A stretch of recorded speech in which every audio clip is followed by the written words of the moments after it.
নমস্কাৰ, পুনৰ মই আহিলোঁ বহুত উপকাৰী সজিনাৰ পাতৰ দুটা ৰেচিপি লৈ। সেয়ে মিডিয়াম বাউল এটাই দি এবাউল ধুই লোৱা সজিনাৰ পাত মই চেকনিখনত পানী সৰিবলৈ দিছিলোঁ। পানী সৰিবলৈ দিয়া সজিনাৰ পাতখিনি পৰিষ্কাৰ এখন ৰুমালত মই লৈ ল'লোঁ। তাৰপিছত ভিডিঅ'ত দেখুৱাৰ দৰে ৰুমালখনৰ মই চাৰিওটা মূৰ উঠাই ল'লোঁ।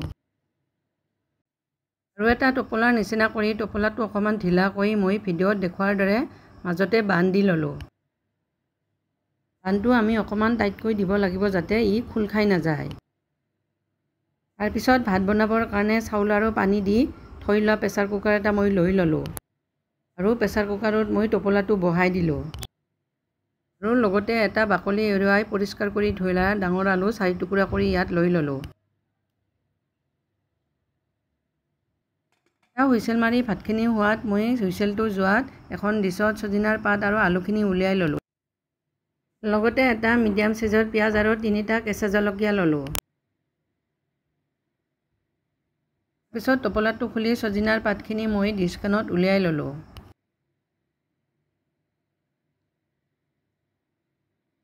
সজিনাৰ পাতখিনি উলিয়াই লৈ পিঁয়াজটো আৰু জলকীয়াখিনি মই মিহিকৈ ইয়াত কাটি ল'লোঁ।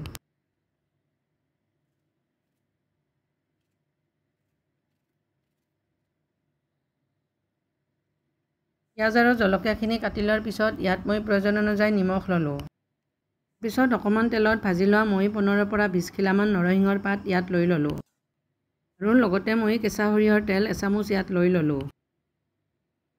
সৰিয়হৰ তেলখিনি লৈ আটাইখিনি ভালদৰে মিহলি কৰি মই এইখিনি পিটিকি ল'লোঁ।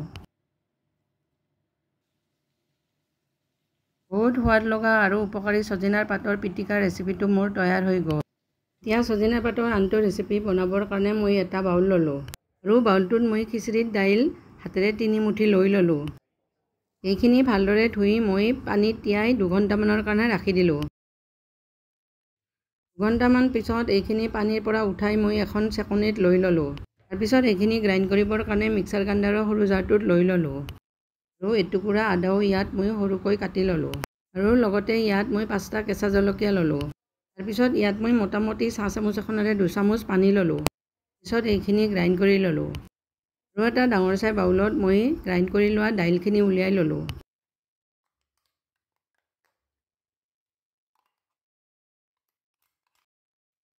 চেকনি এখনত পানী সৰিবলৈ দিয়া সজিনাৰ পাত ইয়াত মই 2 মুঠি লৈ ল'লোঁ।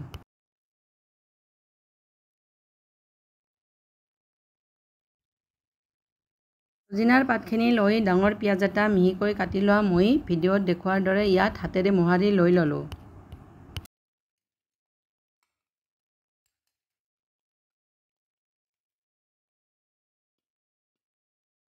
খিনি লোৱাৰ পিছত প্ৰয়োজন অনুযায়ী ইয়াত মই নিমখ ল'লোঁ।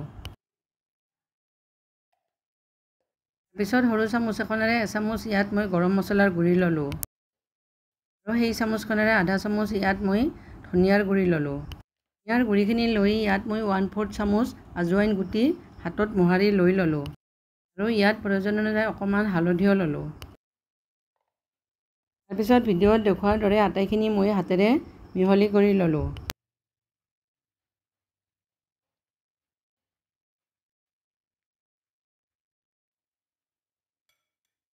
ভালদৰে মিহলি কৰাৰ পিছত চাহ চামুচ এখনেৰে 3 চামুচ ইয়াত মই কৰ্ণফ্ল'ৰ ল'লোঁ। কৰ্ণফ্ল'ৰখিনি লৈ এইখিনি পুনৰ মই ভালদৰে মিহলি কৰি ল'লোঁ।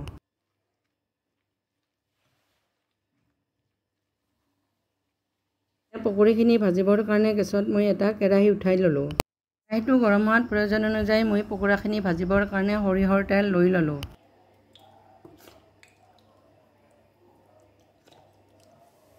তেল গৰম হোৱাত অলপ অলপকৈ লৈ মই পকৰাৰ আকৃতিত তেলত দি গ'লোঁ।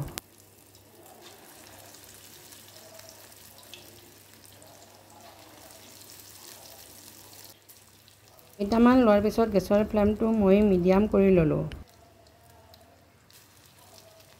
মিডিয়াম ফ্লেমতে অকণমান টাইম ভজাৰ পিছত মই পকৰাখিনি ওলটাই দিলোঁ।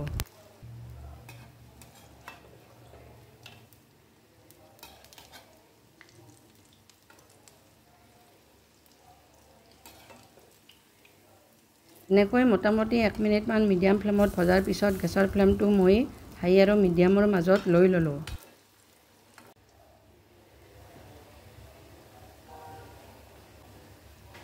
তাৰপিছত মাজে মাজে ওলটাই থাকি পকোৰাখিনি মচমচীয়া হোৱাকৈ মই 2 পৰা 3 মিনিটমান ভাজি ল'লোঁ।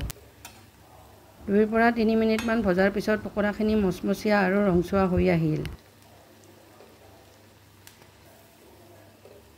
সেয়ে পকোৰাখিনি মই তেলৰ পৰা উঠাই ল'লোঁ। এনেকৈ মই বাকীখিনি পকোৰাও ভাজি ল'লোঁ। এই পকোৰাখিনি আমি স্নেক্স হিচাপে খোৱাৰ উপৰিও ভাতৰ লগতো পৰিৱেশন কৰিব পাৰোঁ। সজিনাৰ পাতৰ পকৰীৰ ৰেচিপিটো মোৰ তৈয়াৰ হৈ গ'ল। সজিনাৰ পাতৰ ৰেচিপি দুটা চাই কেনেকুৱা লাগিল কমেণ্ট কৰি জনাব আৰু লগতে লাইক, শ্বেয়াৰ, ছাবস্ক্ৰাইব কৰিবলৈ নেপাহৰিব। আজিলৈ ধন্যবাদ।